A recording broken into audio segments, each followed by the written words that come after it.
You know what hurts more than being hated? Being invisible. Not one call.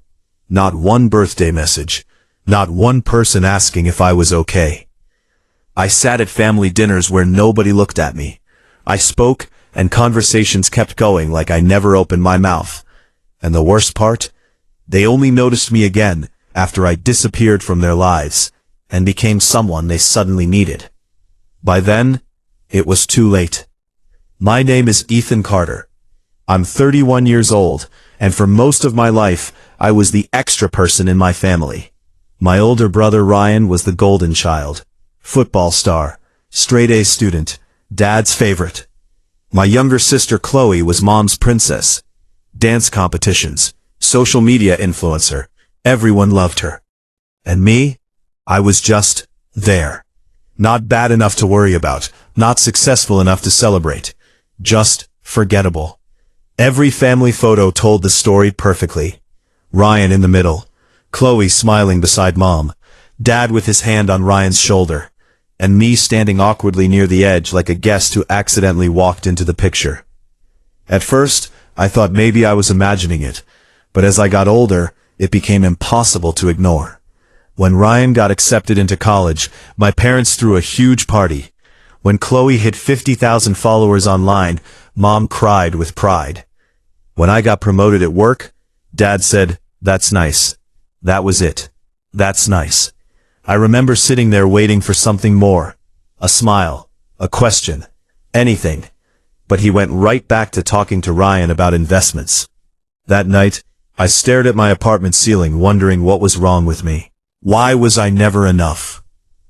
3 years later, Dad decided to retire from the family construction company.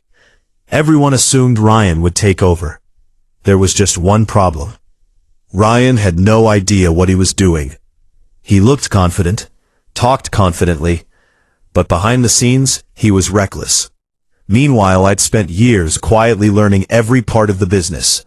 Budgets, clients, operations, permits, contracts. I practically kept the company alive, while Ryan played future CEO. But nobody cared. At the retirement dinner, Dad raised his glass and smiled proudly at Ryan. To the future of Carter Construction, everyone clapped. Then Dad looked at me and said, "And Ethan, thanks for helping out." Helping out. I'd worked 60-hour weeks for 7 years. I helped save the company during a lawsuit. I fixed Ryan's financial mistakes multiple times. And I was still helping out. That night changed something inside me. For the first time in my life, I stopped trying to earn their love. Because no matter what I did, they had already decided who mattered. And it wasn't me. The next morning, I made a decision. I resigned. No dramatic speech, no argument, no begging. I just handed Dad an envelope and left. He barely looked surprised. "You're being emotional," he said. Ryan laughed. "You'll be back in a week." Neither of them even stood up when I walked out. That hurt more than anything. Not anger, not disappointment, indifference. I moved to Chicago 2 weeks later. New apartment, new city, new life. For the first few months, nobody called. Not Mom, not Dad, not Chloe, nothing. It was like I never existed. And honestly, that silence nearly destroyed me. There's something deeply painful about realizing people can lose you and sleep perfectly fine afterward. But eventually, something changed. I stopped waiting for them, and I started building myself. I joined a struggling startup construction consulting firm. Small team, tiny office, no big investors. But for the first time in my life, someone listened to my ideas. My boss, Daniel, actually respected me. When I solved problems, he noticed. When I worked hard, he appreciated it. It sounds pathetic now, but I wasn't used to that. Within 2 years, I became partner in the company. 3 years later, we exploded. Major contracts, luxury developments, corporate deals, money started pouring in. Suddenly I was flying business class, buying property, and appearing in business magazines. And the craziest part? I still felt like that invisible kid at the dinner table. Success doesn't magically heal rejection. It just hides it better. Then one afternoon, I got a call from Mom. The first call in almost 4 years. I stared at my phone in disbelief. Part of me felt excited. Another part already knew why she was calling. I answered anyway. "Ethan," she said softly. I hadn't heard her voice in years. Then she said the sentence I'll never forget. "We need your help." Of course they did. Carter Construction was collapsing. Ryan had destroyed the company. Bad deals, massive debt, legal issues. Dad's health was getting worse from stress. And suddenly, the invisible sun mattered again. Mom asked if I could come home. I shouldn't have gone, but some stupid part of me still wanted one thing, for them to finally see me. So I flew back. Walking into that house felt surreal. Everything looked smaller, older, weaker. Dad looked exhausted. Ryan avoided eye contact. And for the first time in my entire life, nobody treated me like I was less important. Because now they needed something from me. Dad cleared his throat. "We made mistakes." That was the closest thing to an apology I'd ever heard. Ryan spoke next. "The company's dying." I looked around the room quietly. The same dining table. The same people. But now the power had shifted. And they all knew it. Now here's where most people expect some brutal revenge story. Destroy the company. Humiliate Ryan.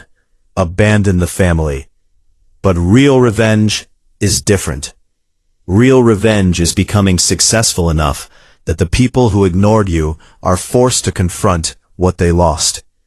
I looked at Dad and said, "I'll help under one condition." The room went silent. "I take full control of the company." Ryan immediately got angry. "Are you serious?" I looked directly at him. "For once in your life, stop pretending you can handle things you clearly can't." Dad didn't defend him. That shocked everyone. Finally, after a long silence, Dad nodded, and just like that, the son nobody noticed became the most important person in the room. Over the next year, I rebuilt the company from the ground up. I cut corrupt contracts, reorganized leadership, brought in real professionals. The company recovered faster than anyone expected. Business magazines started calling me the man who saved Carter Construction. Dad suddenly introduced me proudly to everyone. Mom constantly posted photos with me online. Ryan became strangely quiet around me. And honestly, it felt empty. Because the attention I wanted my entire life only came after I became useful. That realization broke something inside me. One night we had another family dinner. Very similar to the ones from years ago, except this time, everyone listened when I spoke. Dad asked for my opinion. Mom smiled proudly. Chloe kept complimenting me. And I remember sitting there thinking, so, this is all it takes to matter? Money? Power? Success? Not love. Not kindness. Not family. Just value. Halfway through dinner, Dad raised his glass. "To Ethan," he said, "the son who saved this family." Everyone cheered. But instead of feeling happy, I felt tired. Because they still didn't truly know me. They only respected the version of me that benefited them. So I stood up slowly and placed my glass down. Then I said something nobody expected. "You." The room went silent. "But I don't belong here anymore." Mom looked confused. "What does that mean?" "It means I spent my entire life begging this family to notice me. And now that you finally do, I realized I don't need it anymore." Dad's expression completely changed. For the first time in my life, he looked ashamed. I smiled politely, grabbed my coat, and walked toward the door. Mom called after me, "Ethan, wait." But I didn't. Because sometimes the best revenge isn't making people suffer. It's showing them they no longer have the power to hurt you. I still talk to my family sometimes. Birthdays, holidays, occasional dinners. But things are different now. I stopped chasing approval. And the moment I stopped needing validation, I finally became free. Funny how life works, right?